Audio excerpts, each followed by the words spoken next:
I never had that unique sisterly closeness that you read about in novels or see in movies. When I arrived, Jessica was already 10 years old, so we were essentially from opposite generations. I was still playing with dolls in high school while she was having her first crushes. Our parents appeared to have a particular place in their hearts for their firstborn, much like many other parents whose children live far away. They believed Jessica could do no wrong, and that belief persisted far into our adult lives. Jessica was getting married to David, a local accountant she had met at church, when I turned 18 and began attending college in our hometown. I had vivid memories of her wedding day. Our parents were so happy that they couldn't stop sobbing, and she was beaming with excitement. Simply put, I was glad I could save money by living at home while I was in college. I had no idea how much that choice would cost me. Jessica quickly became comfortable in her new job as a housewife. She revealed she was pregnant a few months after the wedding. She said, "Isn't it wonderful, Robin? You're going to be an aunt." Unaware that this statement would totally ruin my college experience, I nodded and grinned.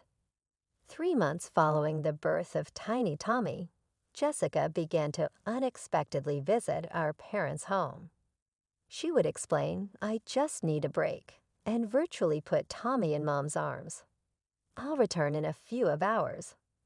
Robin can assist. She's at home anyhow." When Mom would knock on my door, I would be in my room, surrounded by notes and textbooks. "Robin, honey, could you watch Tommy while I make dinner?" It became a daily routine.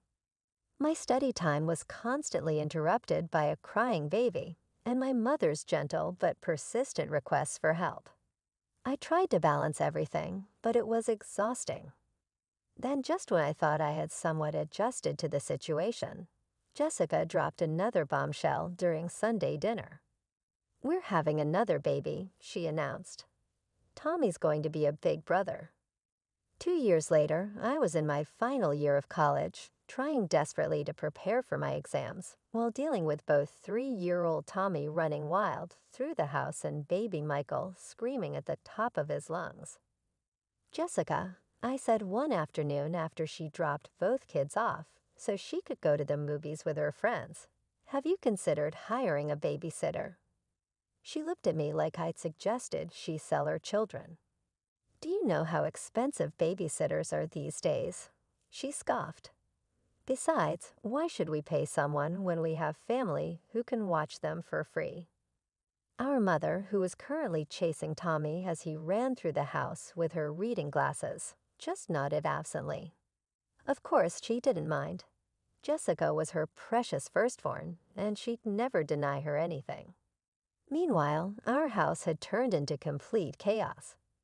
Tommy treated every room like his personal playground, leaving a trail of destruction wherever he went.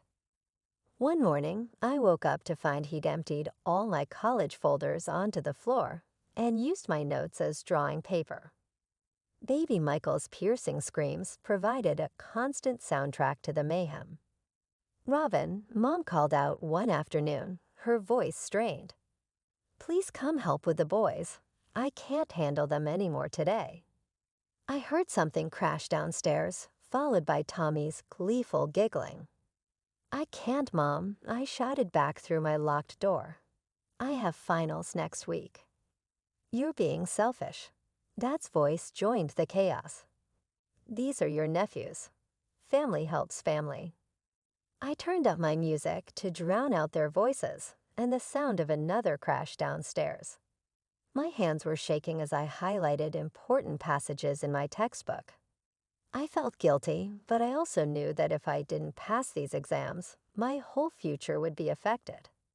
The next few weeks were tense, but I managed to graduate with honors despite the constant disruptions. My first priority after securing a job at Anderson and Associates was finding my own place. The starting salary wasn't huge, but it was enough to rent a small one-bedroom apartment across town. That first night in my apartment was the most peaceful I'd experienced in years. No screaming, no crying, No chaos, just blessed silence. 2 years passed, and I'd managed to create a comfortable life for myself. Then came the news of Jessica's third pregnancy. "It's another boy," Mom told me during one of our weekly phone calls. "Isn't it wonderful?" "Yeah, wonderful," I said, already imagining the increased chaos. "How are you and Dad handling Tommy and Michael these days?" Mom sighed. "They're energetic. Jessica still brings them over every weekend. Says she needs a break. Now, with another baby coming," her voice trailed off, and I could hear the exhaustion she was trying to hide. During my next visit home, I found my parents looking older than their years. Tommy and Michael were racing through the house, playing some game that seemed to involve throwing all the couch cushions on the floor. Jessica had just dropped them off before heading to brunch with friends. "Mom, Dad," I said carefully, watching them chase after the boys. "You know you don't have to do this, right? You can say no to Jessica." Dad turned to me, his face red with either exertion or anger. "That's such a selfish thing to say, Robin. This is what family does. There's nothing selfish about setting boundaries." I argued. "You both look exhausted." "You don't understand what family means," Mom snapped, even as she picked up another cushion from the floor. "You've never understood. When you have children of your own, you'll get it." I left their house that day feeling frustrated and sad. It seemed like nothing had changed. Jessica was still taking advantage. Our parents were still enabling her, and I was still the bad guy for pointing out the obvious. Over time, my weekend visits home became increasingly difficult to endure. Each time I walked through my parents' door, I found myself stepping into what felt like a war zone. Tommy, now 5, and Michael had developed a particularly nasty habit of turning mealtimes into food fights, with 6-month-old Kevin, their youngest brother, usually ending up as their unwilling target. One Sunday lunch was especially horrible. I watched in horror as Tommy loaded his spoon with mashed potatoes and launched it across the table at Michael, who retaliated with a handful of green peas. Kevin, caught in the crossfire, ended up with baby food dripping down his face, sobbing while his older brothers laughed. I couldn't take it anymore. "Enough." I slammed my hand on the table, making everyone jump. "Tommy, Michael, get over here right now." They stared at me, amused at being confronted. "Look at this mess you've made." I pointed to the food-splattered floor and walls. "And look at your brother crying. This is unacceptable. You're going to clean this up now." To everyone's surprise, including my own, they actually started cleaning. Maybe it was the shock of someone finally standing up to them. That's when Jessica burst through the door, returning from her weekly spa appointment. "What's going on here?" she demanded, seeing her older boys on their hands and knees wiping the floor. "They made a mess at lunch," I explained. "They're cleaning it up." Jessica's face turned red. "How dare you? They're just children. You're being cruel to them." Cruel. I could hardly believe what I was hearing. "Jessica, they were throwing food at Kevin. He was crying. This isn't okay behavior." "You don't have children," she spat. "You don't understand anything." I looked at our parents, hoping they'd back me up, but they just sat there, looking tired and defeated. I couldn't understand why they wouldn't stand up to Jessica, why they kept letting her take advantage of their kindness. Life went on like this for 3 more years, with me limiting my visits home to avoid the chaos. Then everything changed when I met James. He was nothing like anyone I dated before. Smart, kind, and most importantly, he understood the importance of boundaries. We met at a coffee shop near my office. He accidentally taken my latte, and we ended up talking for hours. After 6 months of dating, we introduced each other to our families. His parents, Robert and Diana, were lovely people who raised their voices about as often as they burned dinner, which was never. The contrast between their peaceful home and my parents' chaos was striking. Christmas had always been a big deal in our family, and this year was supposed to be extra special since James and I were newly engaged. Mom went all out with the decorations. The tree was beautiful, presents were wrapped perfectly in matching paper, and the house smelled amazing with all her holiday baking. When James and I arrived early to help, the atmosphere was festive and warm. My cousins, Mark and Sarah, were already there with their kids, who were quietly playing board games in the corner. Several of our relatives had traveled from out of town, including Great Aunt Martha, who immediately pulled me into a tight hug. "Let me see that ring, dear," she said, admiring my engagement ring. "James is such a lovely young man. You two will be so happy together." Everything was picture perfect. Mom had outdone herself with the food. Dad was telling his favorite stories, and even the kids were well behaved, saying please and thank you when offered cookies. It felt like a scene from a Christmas movie. Then the front door burst open. "Merry Christmas." Jessica's voice rang out, but it was immediately drowned by the sound of her three boys storming into the house like a hurricane. Tommy, now 8, immediately ran straight into Great Uncle George, nearly knocking him over. Michael, 6, started chasing his cousins, who had been quietly reading on the couch. 3-year-old Kevin was screaming at the top of his lungs for no apparent reason. "Boys will be boys," Jessica laughed, while her husband, David, stared at his phone, completely checked out of the situation. Before anyone could stop them, Tommy and Michael discovered the presents under the tree. They didn't just look at them or shake them. They started ripping them open, all of them, even the ones that weren't for them. "Oh my goodness," Great Aunt Martha gasped as Tommy tore through a carefully wrapped package meant for my cousin's daughter. "I think I need to leave. This is too much excitement for me." She wasn't the only one. Within 20 minutes, half of our elderly relatives had made their excuses and left, unable to handle the chaos that my nephews were creating. The dinner that followed was even worse. My cousin's children sat quietly, using their napkins and waiting their turns to speak. In stark contrast, my nephews turned the dinner table into a battlefield.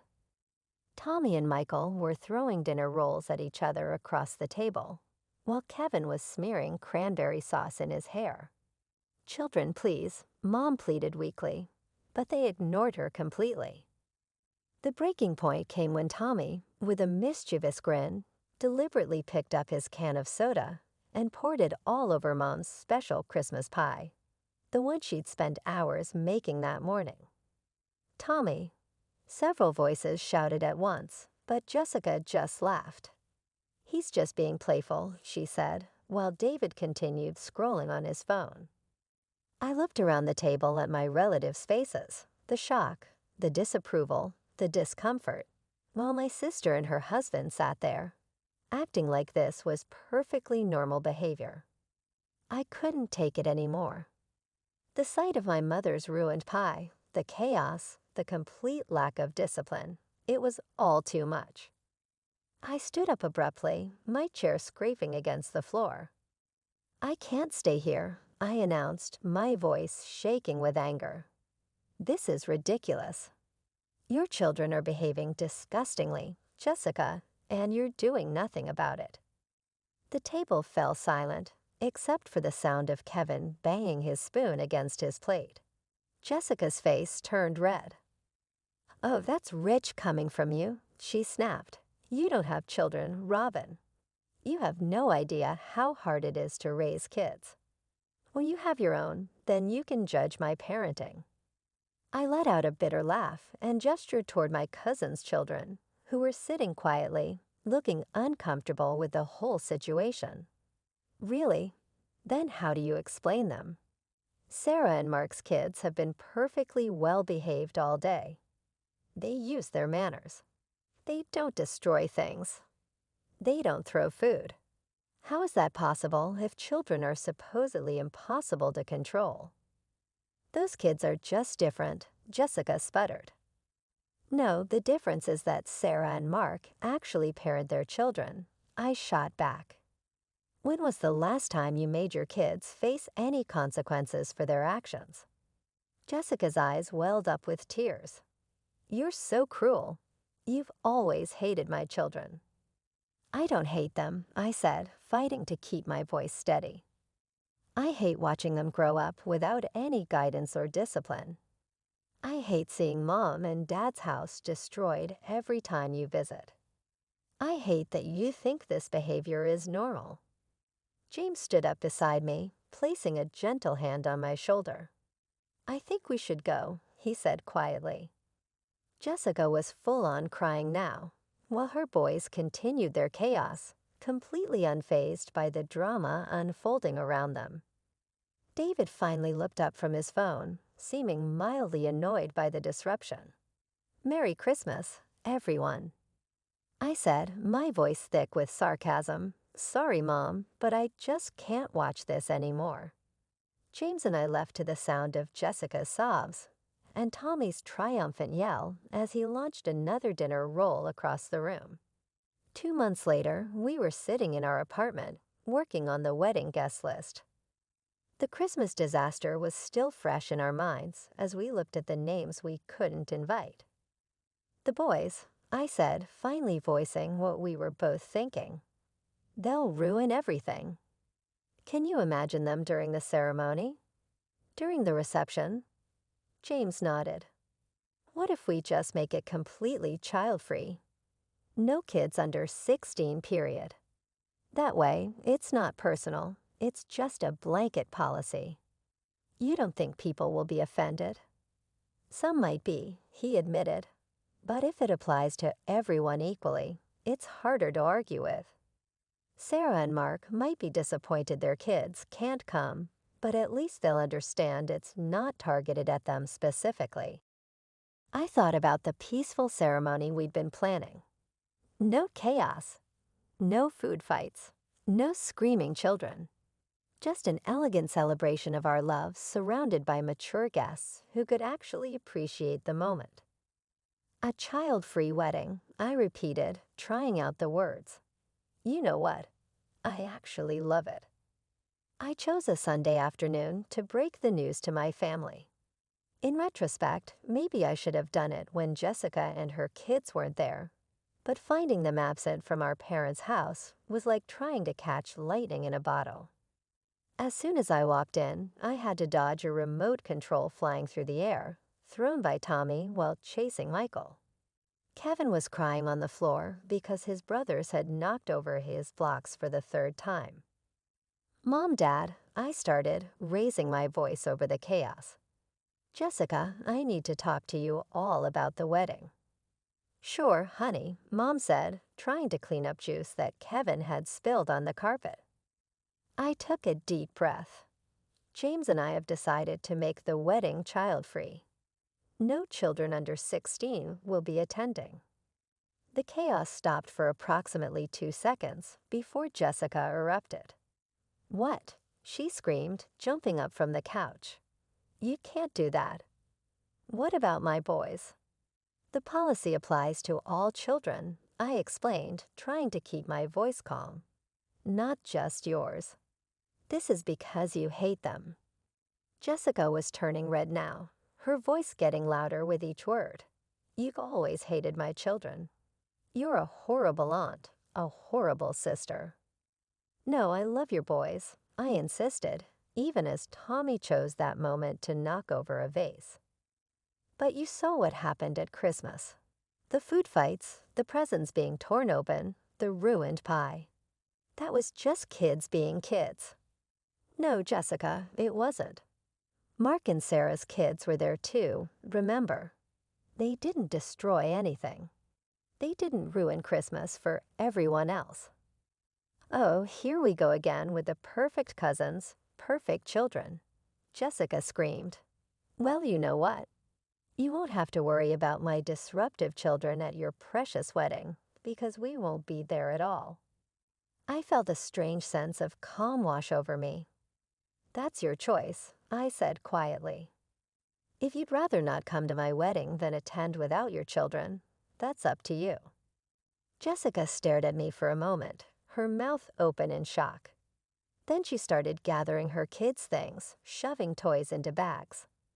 "Come on, boys," she yelled. "We're leaving. Your Aunt Robin doesn't want you in her life anymore." "That's not what I said," I started, but she was already herding the boys toward the door. "I hope you're happy with your perfect, quiet wedding," she spat over her shoulder.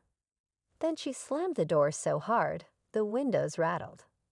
After Jessica stormed out, I turned to my parents, expecting to find understanding on their faces. After all, they'd been dealing with my nephew's chaos for years. Instead, I found them looking at me with disappointment.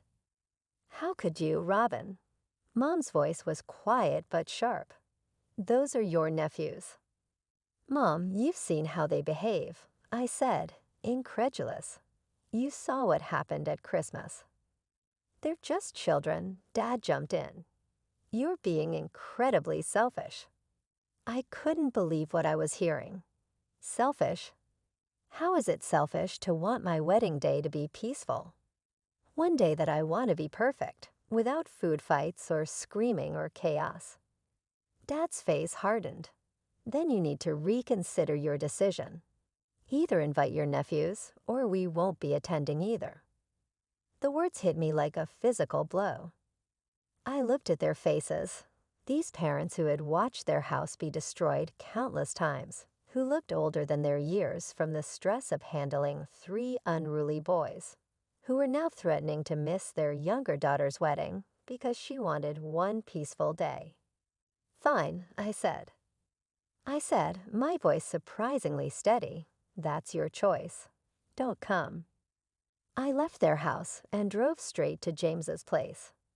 When I told him and his parents what had happened, they immediately rallied around me. "You're absolutely right to want a peaceful wedding," Diana, my future mother-in-law, assured me. "Don't let anyone make you feel guilty about that." That evening, I made it official. I posted the announcement on Facebook. James and I are excited to announce that our wedding will be a child-free celebration. We look forward to sharing our special day with our adult guests in an elegant, peaceful atmosphere. The support was overwhelming. Cousins, friends, and even distant relatives liked and commented with their approval. Sarah, my cousin, wrote, "Completely understand. We'll arrange a sitter for the kids. Can't wait to celebrate with you." Then Jessica commented, "Shame on you, Robin. You're tearing this family apart with your selfishness. You've always been jealous of my children, and now you're excluding them from this important family event. I hope you're happy with yourself." The response was immediate and unexpected. Relatives who had witnessed the Christmas disaster jumped to my defense. "Jessica, your kids destroyed the Christmas celebration," Linda wrote. "They ruined presents that weren't theirs, threw food, and drove half the family to leave early. Maybe instead of attacking Robin, you should focus on teaching your children how to behave in public." Great Aunt Martha chimed in. Comment after comment appeared, each one recounting another instance of my nephew's bad behavior and Jessica's lack of parenting. The post turned into a catalog of years of chaos and destruction, all of which Jessica had dismissed or ignored. Jessica's responses stopped abruptly. For once, she had nothing to say in defense of her children's behavior, perhaps because for the first time, she was facing unified opposition from the entire family.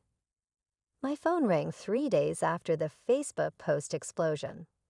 When I saw Mom on the caller ID, my stomach tightened, but I answered anyway. "Robin," Mom's voice was soft. "Your father and we saw your post and all the comments. We had no idea so many people felt this way. Seeing everyone describe what happened at Christmas and all the other occasions. We'll be at your wedding, honey." Dad chimed in with, or without your sister, you deserve your perfect day." The relief was overwhelming. "Thank you," I managed to say through my tears. "That means everything to me." After that conversation, I sent Jessica and David a formal wedding invitation with a handwritten note. "I would love to have you both there to celebrate with us. I know it's difficult without the boy, but this is important to me. Love, Robin." Weeks passed without a response. As the RSVPs rolled in, Jessica's silence became her answer. The wedding day itself was everything I dreamed of. The ceremony was peaceful and elegant, without a single interruption. During the reception, adults could actually have conversations without shouting over chaos. No food was thrown, no decorations were destroyed, and no one cried except my mom. Happy tears as she watched us exchange our vows. "This is lovely," Great Aunt Martha told me during the reception. "So dignified, so peaceful."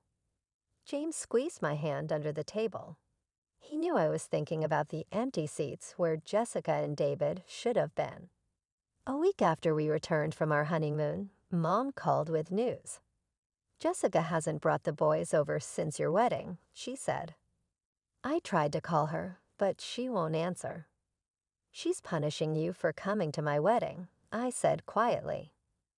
"Maybe," Mom sighed, "but you know what? For the first time in years, your father and I feel rested. Our house is still clean at the end of the day. Maybe this isn't entirely a bad thing." I knew what she was talking about. Relationships must occasionally end before they can be effectively reconstructed. Maybe this was the tipping point for our family, the time we stopped acting like everything was all right and faced the issues that had been accumulating for years. I'm still holding out hope that Jessica would realize that my wedding wasn't about keeping her kids out. The goal was to have one peaceful day. I'm hoping she'll see that her son's actions aren't typical or appropriate, and that allowing them to act out isn't helping them. I'm hoping that one day we can reestablish our friendship based on respect and understanding for one another. Until then, I can still remember my ideal wedding day, spent with loved ones who respected and agreed with my decision. My new spouse and his devoted family are with me, and I know that sometimes it's the proper thing to do to stand up for yourself, even if it's challenging or painful.